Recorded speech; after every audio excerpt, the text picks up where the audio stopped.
ಹಳ್ಳಿ ಜೀವನ ಎಷ್ಟು ಸುಂದರ ಅಲ್ವಾ. ಈ ರೀತಿ ಹಸಿರು ಎಲ್ಲಿ ನೋಡಿದರೆ ಹಸಿರು, ಕಣ್ಣಿಗೆ ತಂಪು. Hi hello friends, MP cooking ವ್ಲಾಗ್ಸ್ಗೆ ಸ್ವಾಗತ. ನಾನಿವತ್ತು ನಮ್ಮನೆ ಕಿರುಪರಿಚಯನ ಮಾಡ್ಕೊಡೋಣ ಅಂದ್ಕೊಂಡಿದ್ದೀನಿ. ಇದು ನಮ್ಮನೆ ಮೇಲ್ಗಡೆ ಮಾಡಿರೋಂಥ ವಿಡಿಯೋ. ಎಲ್ಲ ನೋಡಿರೋ ಹಸಿರು ಜೋಳ ಕೂಡ ಹೂ ಬಿಟ್ಟಿತ್ತು, ಅದನ್ನು ಕೂಡ ಬಿಡಿಸಿ ನೋಡಿದೆ, ಇನ್ನೂ ಕಾಳಾಗಿಲ್ಲ.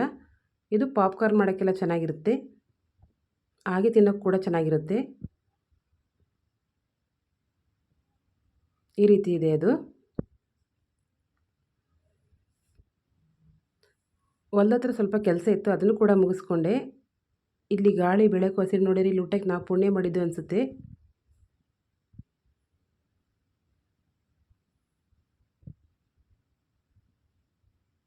ತುಂಬ ಚೆನ್ನಾಗಿ ಗಾಳಿ ಬೀಸ್ತಾ ಇದೆ. ಮನೆ ಹಿಂದೆ ಒಂದು ಬದನೆಕಾಯಿ ಗಿಡ ಹಾಕಿದ್ದೆ, ಅದರಲ್ಲೂ ಕೂಡ ಕಾಯಿ ಬಿಟ್ಟಿತ್ತು, ಅದನ್ನು ಕಿತ್ಕೊತಾ ಇದ್ದೀನಿ. ಮತ್ತು ಸಾಂಬಾರು ಬೀಜ ಹಾಕಿದ್ದೆ, ಅದು ಕೂಡ ಗಿಡ ಬಿಟ್ಟಿತ್ತು, ಅದನ್ನು ಕಿತ್ತಾದ್ಮೇಲೆ ಈ ಥರ ಹೂ ಬಂದಿದೆ. ಬಾಳೆ ಗಿಡ ಅದನ್ನು ಸ್ವಲ್ಪ ದೊಡ್ಡದಾಗಬೇಕು. ಸೋರೆ ಗಿಡ ಯಾರು ನೋಡಿದ್ದೀರಾ, ಇದು ಗೌರಿ ಹಬ್ಬದ ಸೀಸನ್ಗೆ ಕಾಯಿ ಬಿಡುತ್ತೆ, ನಾವು ಪಲ್ಯ ಮಾಡ್ತೀವಿ. ಮತ್ತು ಇದು ಗಣಕೆ ಸೊಪ್ಪಿಂದ ನಮಗೆ ತುಂಬಾ ಉಪಯೋಗ ಇದೆ, ಅದನ್ನು ಕೂಡ ರೆಸಿಪಿ ಮಾಡ್ತೀನಿ. ನವಿಲಿನ ಸೌಂಡು ಕೇಳಿಸ್ಕೊಳ್ಳಿ ನೀವು ಕೂಡ.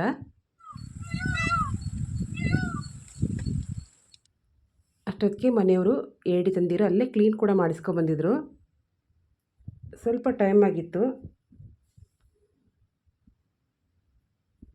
ಈಗ ಮಸಾಲೆಗೆ ರೆಡಿ ಮಾಡ್ಕೋತಾ ಇದ್ದೀನಿ.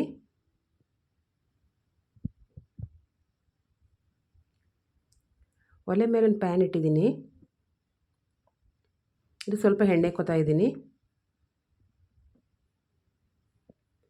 ಈರುಳ್ಳಿ ಹಾಕೋತಾ ಇದ್ದೀನಿ, ಇದನ್ನು ಸ್ವಲ್ಪ ಫ್ರೈ ಮಾಡ್ಕೋತಾ ಇದ್ದೀನಿ. ಇದಕ್ಕೆ ಟೊಮೊಟೊ, ಇದು ಸ್ವಲ್ಪ ಹಸಿ ವಾಸನೆ ಹೋಗೋವರೆಗೂ ಹುರ್ಕೋಬೇಕು.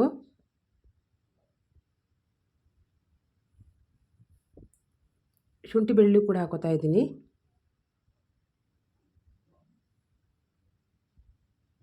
ಇದಕ್ಕೆ ಸೋಂಪು ಕಾಳು ಕೂಡ ಹಾಕೋತಾ ಇದ್ದೀನಿ. ತೆಂಗಿನಕಾಯಿ ತುರಿ,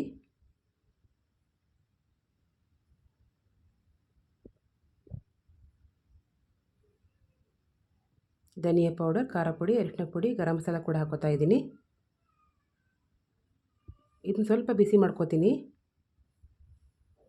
ಆಫ್ ಮಾಡಿಕೊಂಡು ಇದಕ್ಕೆ ಕೊತ್ತಂಬರಿ ಸ್ವಲ್ಪ ಹಾಕೋತಾ ಇದ್ದೀನಿ. ಇದನ್ನು ನೀಟಾಗಿ ಒಂದು ಸಲ ರುಬ್ಕೋಬೇಕು.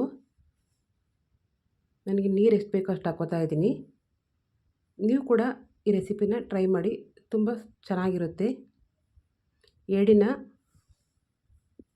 ತಿನ್ನಬೇಕು, ಇದು ಆರೋಗ್ಯಕ್ಕೆ ತುಂಬ ಒಳ್ಳೆಯದು. ಅದನ್ನು ಮಸಾಲೆನ ರುಬ್ಕೊಂಡು ಬಂದಿದ್ದೀನಿ. ಒಲೆ ಮೇಲೊಂದು ಪಾತ್ರೆ ಇಟ್ಟು ಅದಕ್ಕೆ ಎಣ್ಣೆ ಹಾಕಿ ಈರುಳ್ಳಿ ಹಾಕೋತಾ ಇದ್ದೀನಿ. ಏಡಿ ಯಾರಿಗೆ ಸ್ವಲ್ಪ ಒಳಜರ ಇರುತ್ತೋ ಅದನ್ನು ಸೂಪ್ ಮಾಡ್ಕೊ ಕುಡಿದ್ರೆ ತುಂಬ ಒಳ್ಳೆಯದು. ಇದನ್ನು ಕೂಡ ಸ್ವಲ್ಪ ಹಸಿ ವಾಸನೆ ಹೋಗೋವರೆಗೂ ಬೇಯಿಸ್ಕೊತೀನಿ.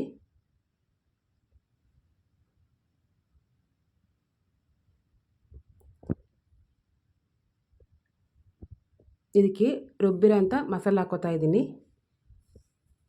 ಏಡಿ ಸಿಗೋದೇ ಅಪರೂಪ, ಸಿಕ್ಕಿದಾಗ ಈ ಸಲ ಈ ರೀತಿ ಒಂದು ಸಲ ಸಾಂಬಾರನ್ನ ಮಾಡಿ ನೋಡಿ, ತುಂಬ ಚೆನ್ನಾಗಿರುತ್ತೆ. ಇದಕ್ಕೆ ನಾನು ನೀರು ಎಷ್ಟು ಬೇಕೋ ಅಷ್ಟು ಹಾಕ್ಕೊಂಡು ಇದಕ್ಕೆ ಹುಣಸೆ ಹುಳಿ ಹಾಕೋತಾ ಇದ್ದೀನಿ.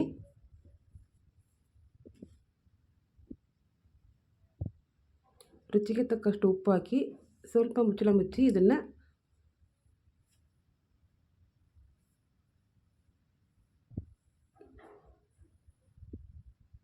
ಇಡ್ತೀನಿ. ಈಗ ಕುದ್ದಿದೆ.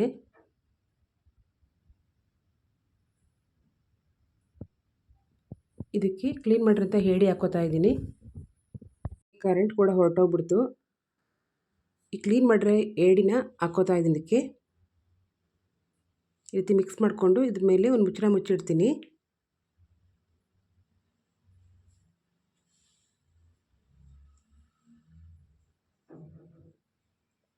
ಇದನ್ನು ಈಗ ತಟ್ಟೆಗೆ ಹಾಕೋತಾ ಇದ್ದೀನಿ. ನೋಡಿ ಫ್ರೆಂಡ್ಸ್, ಹೇಗೆ ಬಂದಿದೆ ಸಾಂಬಾರು, ತುಂಬ ಸೂಪರಾಗಿ ಬಂದಿದೆ. ನೀವು ಕೂಡ ಒಂದ್ಸಲ ಟ್ರೈ ಮಾಡಿ. ನನ್ನ ರೆಸಿಪಿ ಇಷ್ಟ ಆದರೆ ಪ್ಲೀಸ್ ಲೈಕ್ ಆ್ಯಂಡ್ ಸಬ್ಸ್ಕ್ರೈಬ್ ಮಾಡಿ. Thank you.